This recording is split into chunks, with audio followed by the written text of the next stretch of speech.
Central ജയിലിൽ എനിക്ക് പോകാൻ അവസരം ഉണ്ടായിട്ടുണ്ട്. ഞാൻ പിന്നെ കണ്ണൂർ മനോരമയിൽ ജോലി ചെയ്യുന്ന സമയത്ത് അന്ന് ആഭ്യന്തരമന്ത്രി കോടിയേരി ബാലകൃഷ്ണനായിരുന്നു. അദ്ദേഹത്തിൻ്റെ കൂടെ ജയിൽ സന്ദർശിക്കാൻ കഴിഞ്ഞിട്ടുണ്ട്. അപ്പം ജയിൽ നമ്മൾ വിചാരിക്കുന്ന പോലെ ഒരു ഭീകരമായ അവസ്ഥയിലൊന്നുമല്ല. കുറേ പൂക്കളും ചെടികളും ഒക്കെ ഉള്ളൊരു വളരെ ഒരു ഉദ്യാനം പോലെയുള്ള സ്ഥലമാണ് കണ്ണൂർ സെൻട്രൽ ജയിൽ. ആദ്യം കയറി ചെല്ലുന്നിടത്ത് തന്നെ നമുക്ക് വലിയ റിസപ്ഷൻ നമുക്ക് ഫീൽ ചെയ്യും അവിടെ.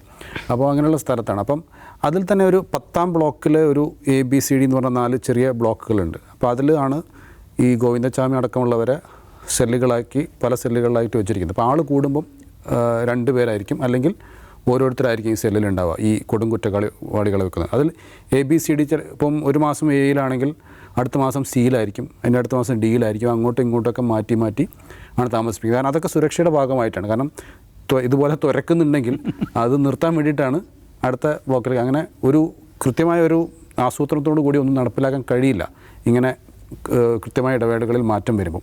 ഈ സ്ഥലത്തിൻ്റെ പ്രത്യേകത എന്ന് വെച്ചാൽ ഈ ജയിലിലെ മറ്റ് ബ്ലോക്കുകളെ പോലല്ല. ഈ ബ്ലോക്കുകൾക്ക് എല്ലാം കൂടി ഒരു ചുറ്റുമതിലുണ്ട്. ഈ ചുറ്റുമതിൽ ആദ്യം ചാടണം. ആദ്യം ഈ സെല്ലിൻ്റെ കമ്പി മുറിച്ച് പുറത്ത് ചാടണം.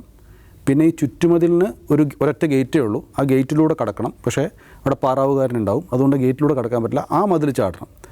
ആ മതിലും ചാടിക്കടന്ന് കുറച്ചങ്ങ് പോയതിന് ശേഷമാണ് കോമ്പൗണ്ട് വാളുള്ളത്. അതാണ് വലിയ ഹൈറ്റ്, ഏറ്റവും ഹൈറ്റിലുള്ളത് കോമ്പൗണ്ട് വാൾ, ഔട്ടറുള്ളത്. ആ വാളിന് മുകളിൽ എന്തുണ്ട്? കമ്പിവേലിയുണ്ട്. അപ്പോൾ ഈ കമ്പിവേലി നേരെ തുടക്കത്തിൽ ആ കമ്പിവേലിയിലൂടെ ഇലക്ട്രിസിറ്റി പാസ് ചെയ്തിരുന്നു. നമ്മളെ ആനയ്ക്കൊക്കെ വെക്കുന്ന പോലെ മരിച്ചു പോകുന്നില്ല, പക്ഷേ ഷോക്കടിക്കും.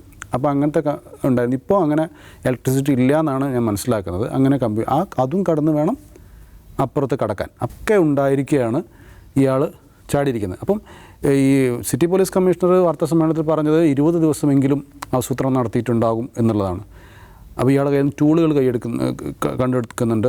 ആക്സോ ബ്ലേഡാണ്. ഒരു ആക്സോ ബ്ലേഡ് കൊണ്ട് ഇത് മുറിച്ച് കളയാൻ പറ്റുമെന്ന് എനിക്ക് തോന്നുന്നില്ല. എന്തായാലും ആക്സോ ബ്ലേഡ് കുറച്ച് നേരം വരച്ച് കഴിയുമ്പോഴേക്കും അതിൻ്റെ മൂർച്ച പോകും. ഈ പറയുന്ന സംവിധാനങ്ങളൊക്കെ അവിടെ ഉണ്ടല്ലോ. ഞാൻ ഈ പറഞ്ഞ സംവിധാനങ്ങളൊക്കെ അവിടെ ജീവനക്കാരുണ്ട്. ഈ പറയുന്ന എല്ലാ സംവിധാനങ്ങളും, ക്യാമറയുണ്ട്, എല്ലാം ഉണ്ട്.